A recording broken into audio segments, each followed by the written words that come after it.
ही चांगली गोष्ट आहे की आपण ऑपरेशन 2 साठी सज्ज आहोत. सिंदूर, पण पाकिस्तानला अशा प्रकारचा इशारा द्यावा,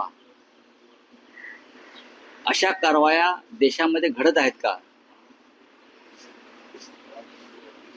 हे सुद्धा जनतेला विश्वासात घेऊन सांगणं गरजेचं आहे.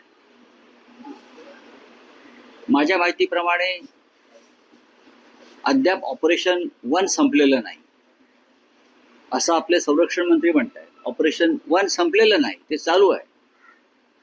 जोपर्यंत दहशतवादाचा पूर्ण बिमोड होत नाही तोपर्यंत ऑपरेशन 1 चालू राहील, हे संरक्षण मंत्री राजनाथ सिंग यांनी अनेकदा स्पष्ट केल्यावर हे ऑपरेशन 2 आलं कुठून? मुळात ऑपरेशन 1 पूर्ण झालेलं नाही. ऑपरेशन 1 हे आंतरराष्ट्रीय दबावामुळे अर्धवट सोडून आपण मागे आलेलो आहोत. ऑपरेशन 1 चा मुख्य उद्देश होता पाकव्याप्त काश्मीर ताब्यात घेणं, हे सगळ्यांना माहीत असेल. मग आधी ऑपरेशन 1 नुसार पाकव्याप्त काश्मीर ताब्यात घ्या.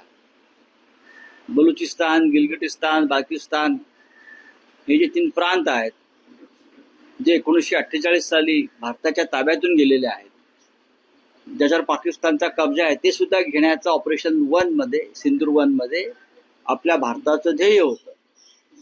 या सगळ्यावरती अद्याप कारवाई झालेली नाही आणि ऑपरेशन 2 ची घोषणा लष्कर प्रमुख करतायत.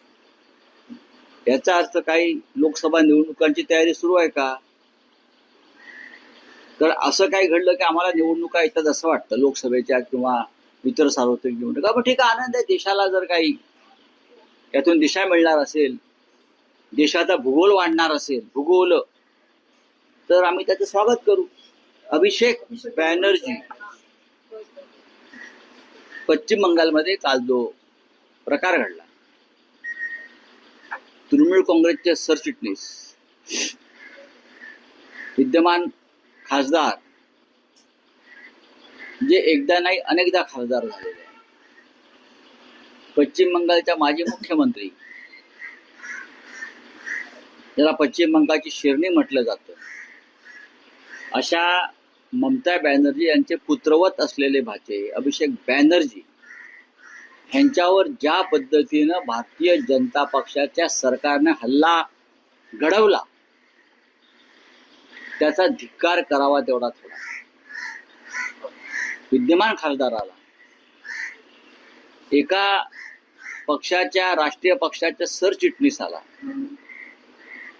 जो खासदार आहे, निवडणूक हारली आणि नवीन सत्ता आली भाजपची, ज्या पद्धतीनं लोकांना फूस लावून त्यांच्यावर हल्ला घडवला, पश्चिम बंगालमधलं पुढलं चित्र काय असेल आणि एकंदरीत देशातलं,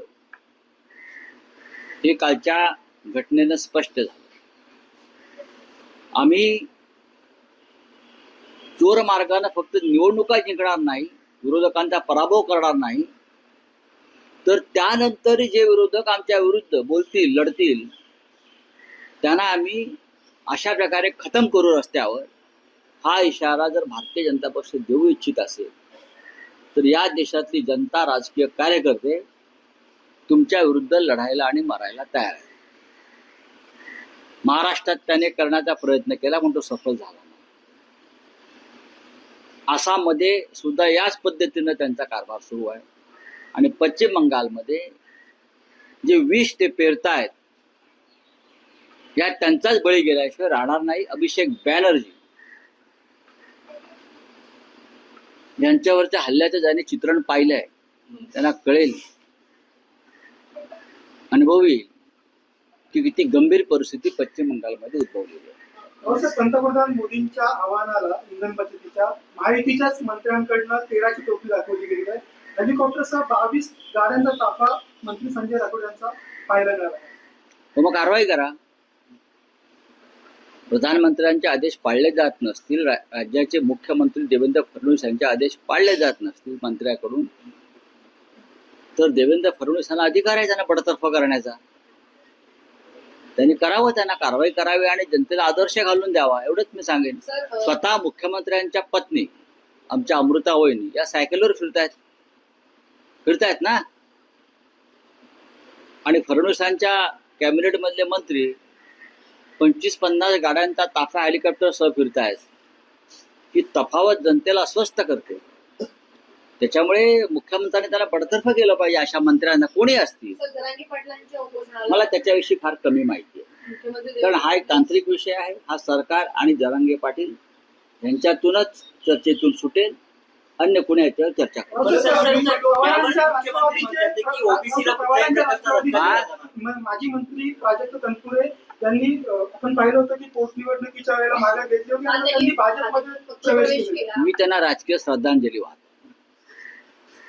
राजकीय शब्द काय आहे माझा, मी अशा लोकांना नेहमी राजकीय श्रद्धांजली वाहतो. तुम्हाला नवीन मार्ग दिसलेला आहे, तुम्ही नवीन मार्गात गेलेला आहात, तुम्ही सुखात राहा, परत आमच्या दारात येऊ नका.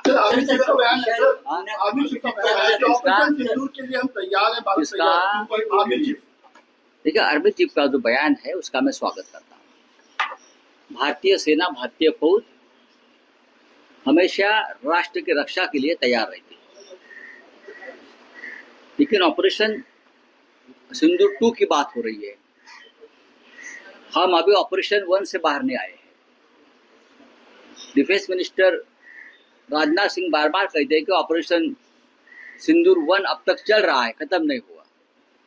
और जब तक पूरी तरह से पाकिस्तान स्पॉन्सर्ड टेररिज्म खत्म नहीं होगा, सीमा से घुसखोरी खत्म नहीं होगी, तब तक ऑपरेशन सिंदूर चलता रहेगा.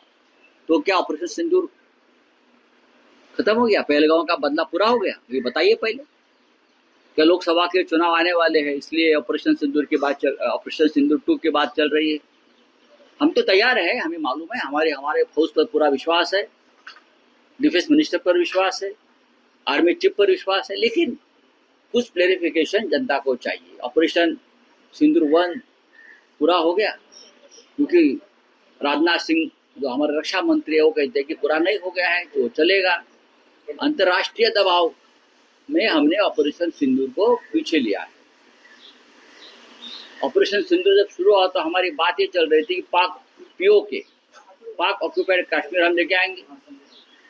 गिलगिस्तान क्या है, वो गिलगिटिस्तान, वो बाल्टिस्तान वगैरह जो एरिया है वो लेके आएंगे. तो क्या पूरा हो गया? वो हमारा जो मकसद था ऑपरेशन सिंदूर 1 का, वो पूरा हो गया?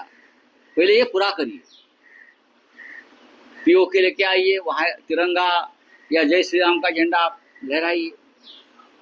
फिर वो जो दूसरा एरिया है जो 1948 में चला गया था हमसे, वो लेके आइए, वहाँ भी अपना झंडा लगाइए. बाद में पूरा पाकिस्तान लेने के लिए आप ऑपरेशन का जो सिंदूर 2 है वो चालू कर लीजिए. हमारा पूरा विश्वास है नरेंद्र मोदी के ऊपर. कल जिस तरीके से अभिषेक बनर्जी पर हमला हुआ, ममता बनर्जी बीजेपी की आलोचना करेगी. आलोचना बीजेपी की नहीं करेगी तो किसकी करेगी?